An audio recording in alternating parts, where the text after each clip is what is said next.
Welcome to This Girl Puts Out, where we talk to real people with real stories about real life stuff. I'm your host, Carm Macaretta. This particular episode is one in a series about achieving health through weight reduction and management. I talk to individuals sharing their personal stories, as well as experts who shed light on the good, the bad, and the ugly of losing weight. So many of us struggle with weight, body image, and confidence. Why not put it all out there so we can support each other and learn? If you've got a story to share, please visit me at thisgirlputsout.com.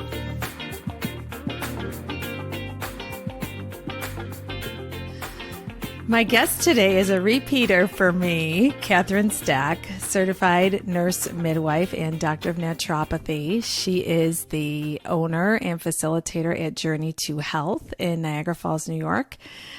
She is also employed as a certified nurse midwife and a registered nurse for many years. And the first time we recorded together, we were acquaintances, and now we're friends. Yes.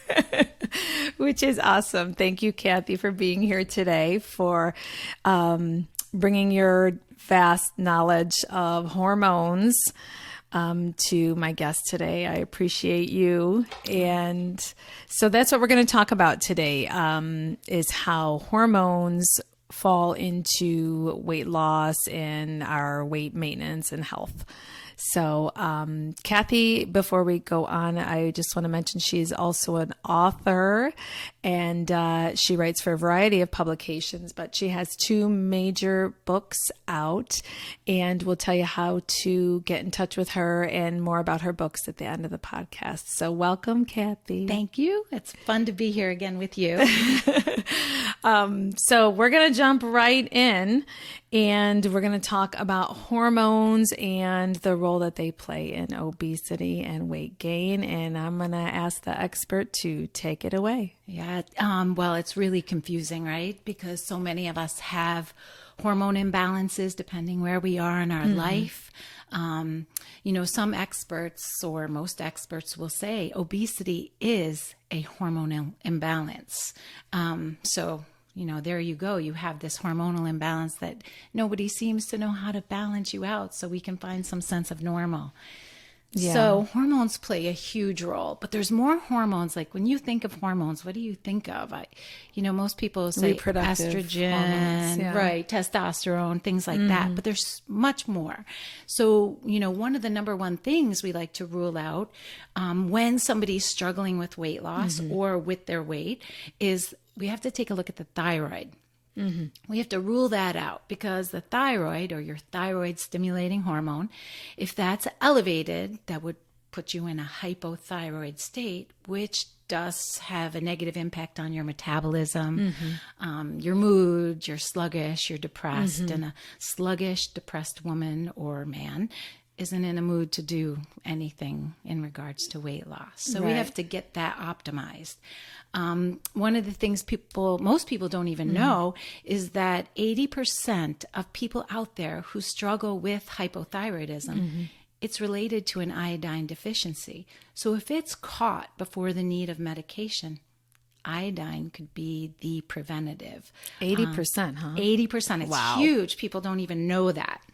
Another hormone, cortisol. Cortisol is a hormone secreted by your adrenal glands. Think about a stressful life. How many of us can say, oh my gosh, if one more thing were added to my plate, I'm just going to crack. Or you're running the kids, you're maintaining a job, you're teaching from home, you're trying to keep your job. And, with all the craziness in the world, it's pretty stressful. Change is stressful, right? For most people. So you keep running and running and running and running at that level of stress. Your body takes on a conservation mode where it's going to conserve fat. It's going to save it because it thinks you're starving to death because you're in this crazy time. So it wants to protect your fat when you're doing everything you can to lose your fat. So paying attention to your adrenal glands and managing cortisol levels is very important.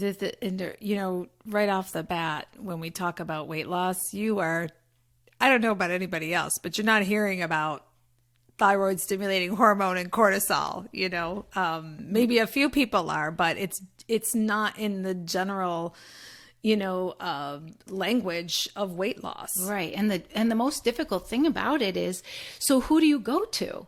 All right. So you've got your primary who will say, okay, I'll run your thyroid labs. You've got your GYN who'll say, oh, I can run your hormone levels. Everybody's going to roll their eyes when you ask to have your cortisol levels looked at, because, you're going to go for blood work. It's going to be tested one time during the day instead of looking at your cortisol levels throughout the course of a day to see where you're really at.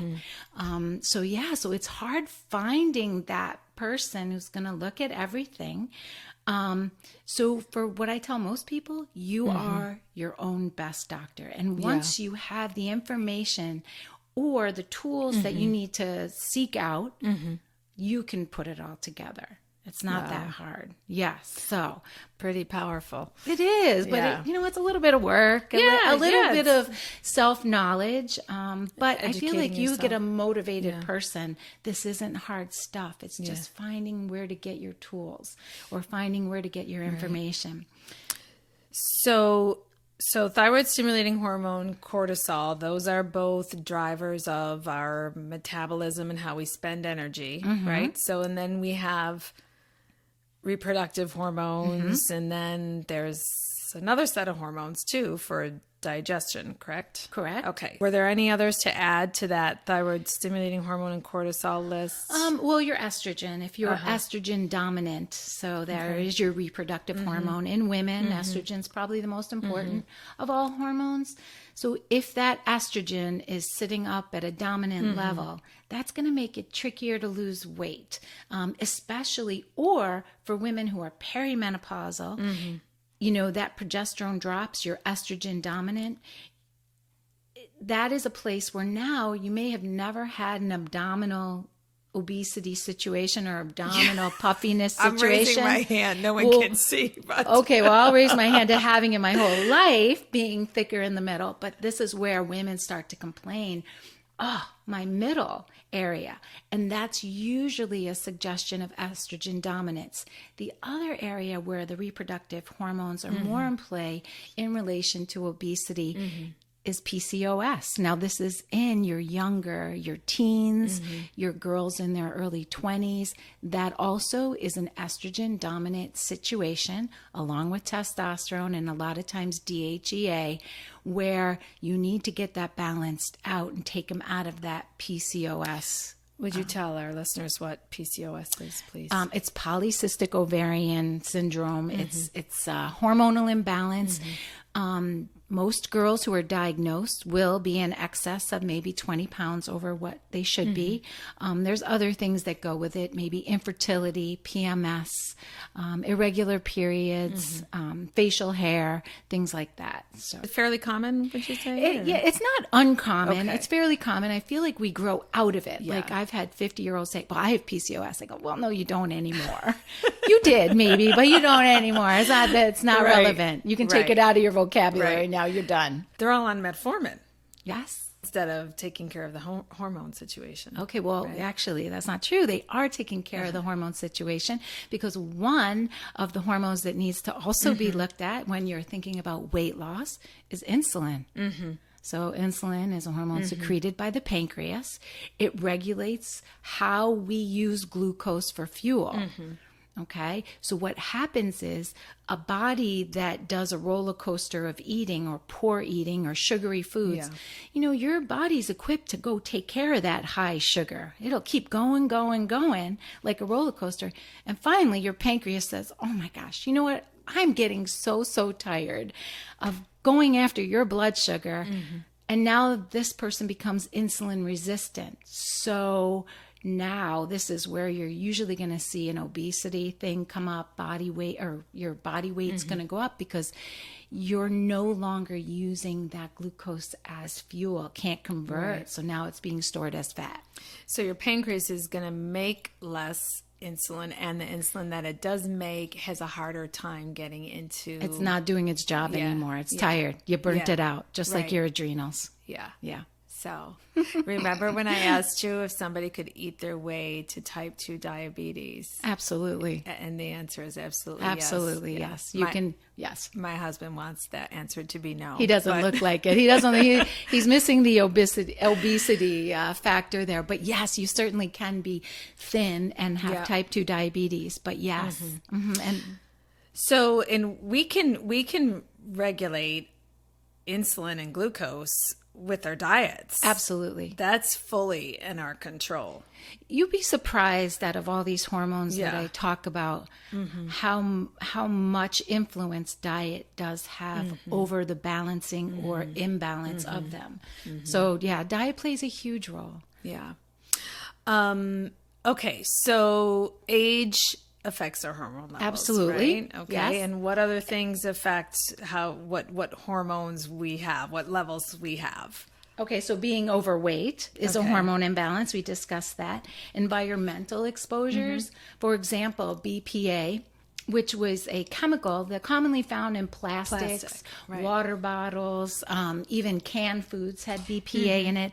It's getting stricter now, but they affect our estrogen levels. So heavy metal exposure affects hormone levels. So there's a lot of external variables that can affect our hormonal levels, even pesticides. Right. So fortunately, light's being brought to that. So a lot of them are getting harder to get, and we're becoming maybe less exposed now than we were in the past. But it's still a thing. Okay, so external drivers, what you just mentioned, you mentioned iodine deficiency, stress, our diets, and our age. And medications. Medications are a big one because you look at birth control. Okay, so you're kind of going in order to prevent pregnancy, you are, altering your hormones. Any diabetes medications like metformin, that alters hormone levels, usually to the good, not the bad. You've got your thyroid medications. You've got your anti-cancers. So you think of anybody who's had breast cancer on tamoxifen or those other drugs that suppress hormone levels. Right. Those all affect us. So they alter hormonal levels all the time. All right. So how do you know if your hormones are out of balance? You mentioned blood work, but how do you feel? That would be, that's my first question to anybody I meet is, when I meet somebody, I want them to give me a list of things, what brought you in here in the first place. I want to know how you feel in a lot of areas of your life. Are you sleeping well? Sleep disruption is a very, very high indicator of a possible hormone imbalance. So are you sleeping well? Have you recently gained weight or recently lost weight? That could be imbalance. Do you feel overwhelmed frequently? That's not good. Do you diet, barely eat anything and still don't lose weight, or you've tried everything and you're still not losing weight, then I would be really looking at a hormone imbalance as well. So hormone imbalance left untreated, aside from not feeling good, has other consequences. It does. I think it enters so many other aspects of your life besides weight. Weight's one. Well-being, sleep, health, relationships. If you're not balanced hormonally, you're probably not the best person to be around at all. People might instead of being a magnet to people, you might have, a repellent effect. I'm being dramatic there. Yeah. But, should we look for it? Should we fix it? That's a quality of life question. Sure. That's so individual. Well, and I think if you've done things to try to feel better, you've tried to lose weight, you might be on, an antidepressant, you don't feel good. You've tried A, B, and C, and you still don't feel good. Right. So then you start going down that list of things to check. Right. Rule the thyroid out. get your cortisol levels. And honestly, the best way to do, or, the least expensive way to look at cortisol levels would be through saliva testing, I think, because it doesn't look at you just once during the day. Most women are going to test out fine for that first morning test. And then they're going to crash and burn for the rest of the day, which is missed unless you had it looked at throughout the course of the day. The other hormones that come into play too that we didn't, you've got leptin and you've got ghrelin. Yes. Yes. We didn't talk about the digestive hormone. Didn't. Those are hormones that, nobody thinks of. There's not a lot of knowledge out there. As far as the leptin, they have, maybe as recently as 3 to 4 years ago, that was like a big word for weight loss. And so you saw these supplement companies coming out and saying how, they're leptin resistant and this and that, because leptin is what is going to make you feel full. Yeah. So leptin levels are usually what indicate, that you're full. So are leptin levels lower in people that are obese? Well, the funny thing is they could eat a lot more food and they don't get that fullness feeling that people who don't have issues with that hormone get. So, and I still feel like, there's a lot of research to be done there. Yeah. Why don't they get that fullness sensation? Why don't they get that fullness feeling? The thing that seems to make the most difference is what they're eating. They feel like somebody who's eating a higher in protein diet, a lower in carbohydrate diet, or sugary foods like, for example, high fructose corn syrup. That sends people into tailspins because as soon as they eat it, they need more and more and more. And that really negatively affects these hormones. The digestive hormones. And ghrelin is the one that's the hunger one, right? Right. It's the one that tells you ghrelin levels are highest just before you eat. Okay. But for people who have imbalances in these hormones, they could eat a meal and their levels are still up and they're still hungry. Yeah. Even though there's no other place to put this food, they still feel hungry. So that's part of the problem too. And again, what's shown to be the best in making these hormones right, so to say, is, that diet that's a little higher in protein, lower in carb. And it's, it's those processed sugars, those, even the fake sugars that are low calorie sugars are really throwing these digestive hormones for a loop. Yeah. Yes. I know that some weight loss surgical procedures actually they found are affected or can affect those hormone levels. I guess my question is, is there anything you can do about leptin and ghrelin? Right. Well, I mean, these are things, they're just not mainstream topics in the diet world, actually, right? No, they're not. So, I don't hear people getting their leptin and ghrelin levels drawn, right. even if they're measurable. A couple of conferences where they do talk about it and, that maybe this supplement will, but I haven't seen any evidence that going after these enzymes specifically, or if you can, has made a big difference. Well, and as we know, weight loss and maintenance is multifactorial, right? Yeah. So it's multiple things. Right. These play a role. Right. We're looking at the whole picture. And, you've got somebody who says, oh, I just ate and I'm still hungry. I think, aside from looking at these hormone levels, which I'm not sure how we would even do that, what did you eat? Let's break it down there. And it always comes down to, what did you put in your mouth? Yeah. It really does. That does play a role. So speaking of food, are there any foods that can help us balance any of these hormones? So omega-3s. I love omega-3s. They're very hormone balancing. So your omega-3s are your olive oils, your healthy fats, your flax seeds, your chia seeds. Flaxseed is a very good hormonal balancer. So the omega-3s are very good. And if you feel like you're not getting enough in your diet, that's a very easy supplement to, incorporate into your life. Cruciferous vegetables like broccoli and cabbage and Brussels sprouts, those are very hormonally protective, especially the reproductive hormones. They help to keep those balanced as well. A diet high in plant proteins. Okay. So, I find that the people who seem to be most balanced are people who, if I had to make a percentage, 80% of their diet would be plant-based. Not that animal protein is bad, but I feel like they just do better. There's a larger variety in.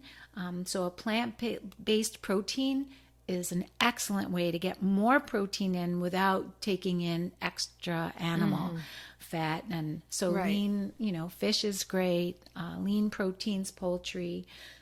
Occasionally red meat, yes, that's great. Lamb, great. Pork, not so much. Processed meats like bacon or cold cuts, not so much. Those, negatively affect our hormone levels and give our bodies a lot of extra work. You mentioned we could get omega-3 from a supplement as well as food. Yes. Any other supplements you would recommend during weight loss? Right. So we talked about the thyroid. So iodine, right?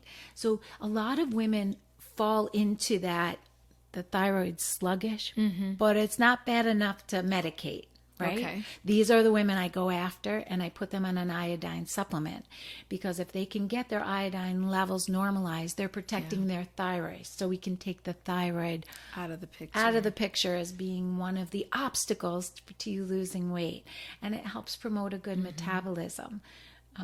Other things for the adrenals. So many of us are stressed out because of life, because of whatever, where we are. And if you feel like you could be one of those people, the adaptogenic herbs like ashwagandha and ginseng and rhodiola and passion flower, these herbs help calm and take care of those adrenal glands and put our cortisol levels back where they belong, so we can tolerate normal stress, because life is stressful. We should be able to tolerate it.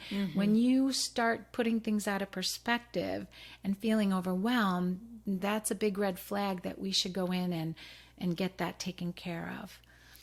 Oh my gosh, like I haven't heard of half of these things, and I'm in the medical field. Well, I didn't either. I had to go learn elsewhere. Yeah. But magnesium for sleep and stress. Magnesium is very important. D3, I don't think you'll ever do a podcast with me and not hear about D3, because D3, it actually should be taken off the vitamin list and put on the hormone modulator list. D3 helps hormones talk to each other and kind of sync, right? So D3 is so important on so many levels for so many reasons. I like that I'm hearing about D3 more. It's in the news a lot. I know. They're finally listening to me. No.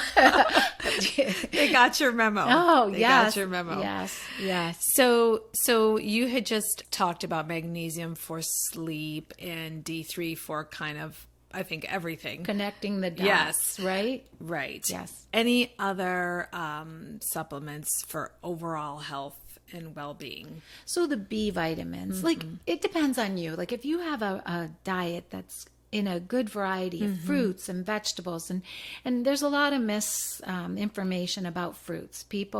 We've been kind of a little bit brainwashed to think that fruits are terrible because they're high in sugar. Fructose, right? But you know what? It's the right kind of sugar.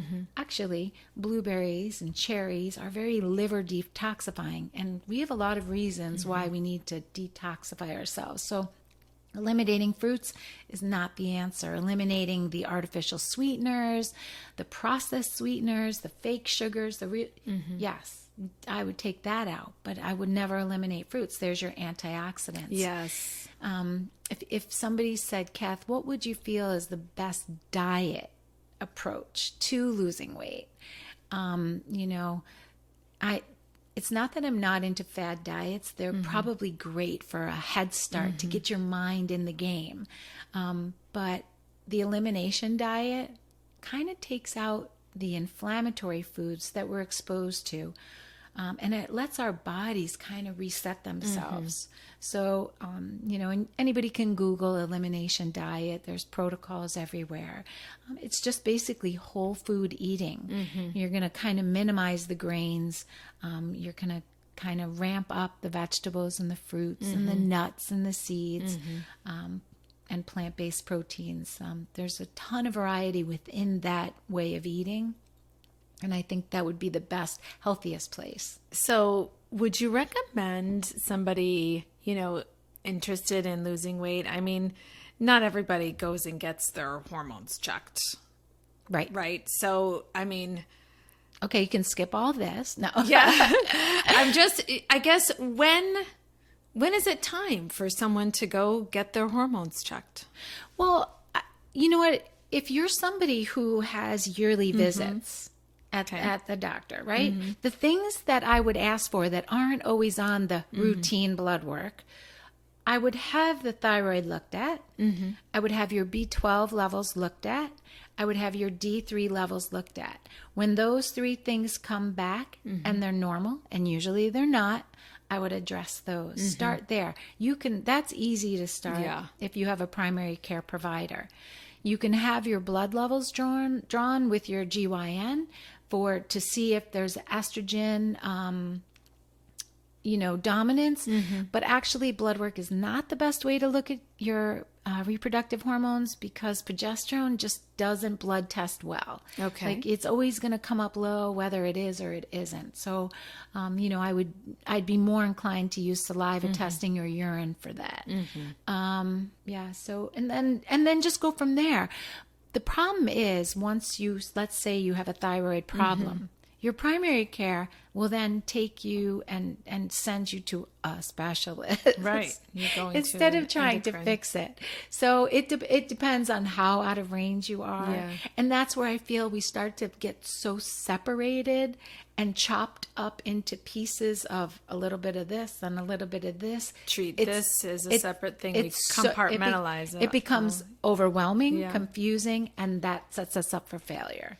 Yeah. So we just need somebody to put it all together, and I feel like where diet plans probably could use the most help, or where diet plans fail, is they need to be very specific. People who want to change their life or change their game or do something, the more specific and black and white you can be, I think would give the best results. Yeah, I agree. I'm someone who's very black and white. I want you to give me the list, tell me what time I have to eat that and how much, and tell us what you do for someone who's interested in having their hormones looked at. So me personally, you have to have a primary care physician and a GYN. And so I say, let's get the necessary out of the way. So these people will generally come in with their blood work from the past few months or year. So we can take a look at, because a lot of what your primary care physician would call normal, I'm starting to look and say, hey, we need to act on this now before it becomes abnormal. It's much easier to treat things and correct things before they fall out of range.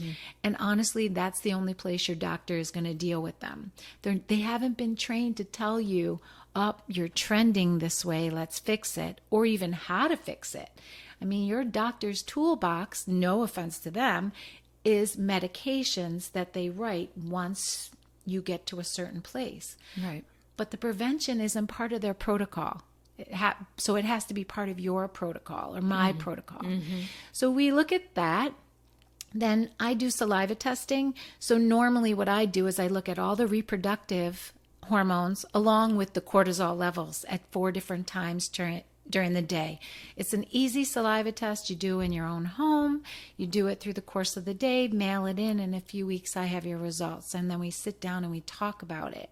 But it's not all we talk about. We talk about where you're feeling that you're struggling. And so we can hone in specifically on those areas. And that's what I do. I just help you identify what the problem is, if there's a problem, and we go after it. And your emotional well-being and where you are in your life, so to say, spiritually, emotionally, is a huge player in this. And that's another piece of the puzzle that commonly gets left out. And so you work with our other providers to complete this The puzzle. picture. Yes. Yes. So we Yes. can get on a path to feeling better. Right, because I'm not the complete Yeah. picture either, Right. right? But I think I can put the puzzle together Yeah. or help. But so could somebody else. There's just not I know. a lot of people to do what you do and to put that all together and to help put it all Right. together. But I They're think the more, like listening to this, the Yeah. more you start to understand. Yeah. And then it's so funny how, and you'll know, like, then you trip on things that may not have made sense a month ago. But then you listen to something or you read something, and now these light bulbs are starting to Right. go off in your head. And I truly believe people gravitate to what's going to work for them. Yeah. So, just follow your gut instinct. Diet is so much of this, what you're putting in your mouth. I tell my patients, I'm like, okay, everything you put in your mouth from this day forward, is it going to make you a better person in 5 years? Or maybe not so much? And just start thinking and having that relationship with your foods, and maybe just start making better choices. We want our bodies, Right. these amazing machines that we own, to last us another 30, 40 years. Right. You got to start thinking. Right. We have to be a little proactive, yes, on what's going in and Yes, for sure. and what's coming out, and yes. Are you doing virtual consultations, Kathy? I never did until COVID. So I guess, a couple of, good things come out of COVID too, right? Right. So yes, I have the capacity to do virtual consultations. I love meeting with people one-on-one. Yeah. I'm a hugger, which is something COVID took out of the mix for me right now.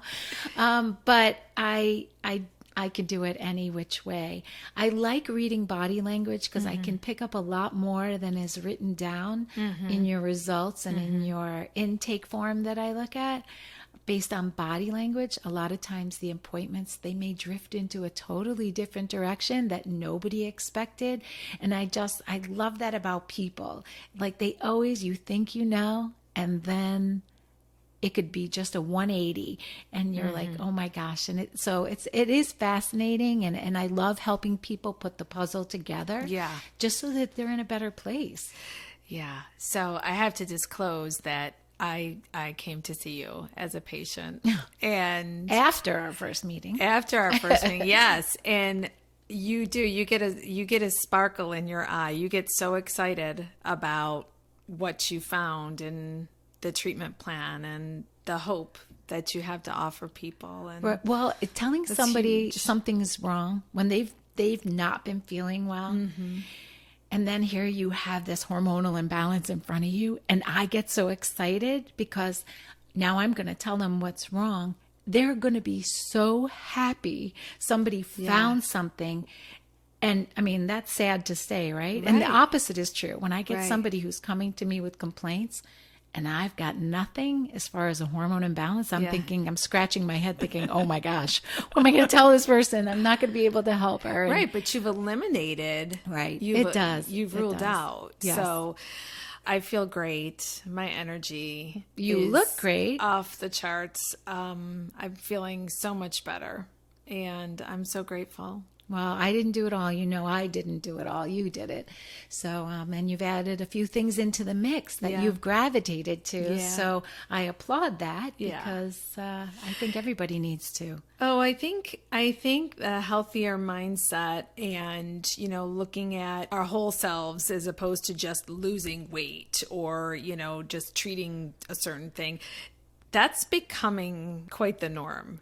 People are looking at overall health and wellness, and people are realizing our diet culture is not healthy, and our current beauty standards and body image culture is not good for us. And people have really, really learned a lot, I think, this past year. And probably even, a little before that, but I see more conversations about wellness. I hear people talking about changing things long term and not, looking at it sustaining our bodies for years to come yet. Well, I don't think we've ever had a minute to sit down and really take a look. And what this COVID era has given us is, number one, time. A few more people have time on their hands to really think about what's important in their life. We've been taken away from the people we've loved. We've been taken away from hugs. A lot's been taken away so we can appreciate what we truly miss and what's truly important. But honestly, when a program that you put into place for yourself for the betterment of you, is it truly about you? Because if you can't learn to love yourself in the here and now, you're going to have a hard time applying an outside thing to somebody who doesn't love themselves. Yeah. And I think when you can just start to love for who you are, number one, the people around you are going to notice a brighter being or a brighter light, and things just start to work better. And for you the most, because you're the most important person, but it has a trickle down effect, and it's a little bit contagious for your household, for your family, and it kind of goes out and out into your workspace. So, do what makes you happy first, and you have to really like who you are for things to stick and work well.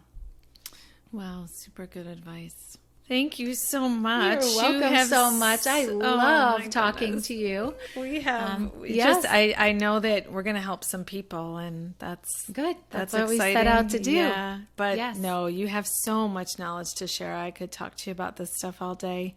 So I hope you'll come back again. Of course. For our listeners, if you want to talk to Kathy more after this podcast, you can find her at journeyIIhealth.com. That's journeyIIhealth.com. And email?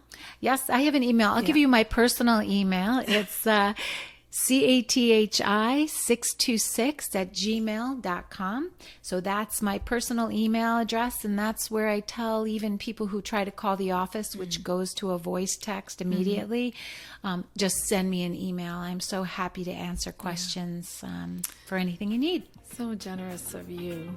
Thank you. No problem. Thank you. The world is better with you in it, my friend. Very sweet you are. All right. Thank you for listening. And this is This Girl Puts Out, officially signing off. Thanks for tuning in. If you enjoyed today's episode, please subscribe, rate, and review this podcast. And for more stories about real-life women, visit thisgirlputsout.com.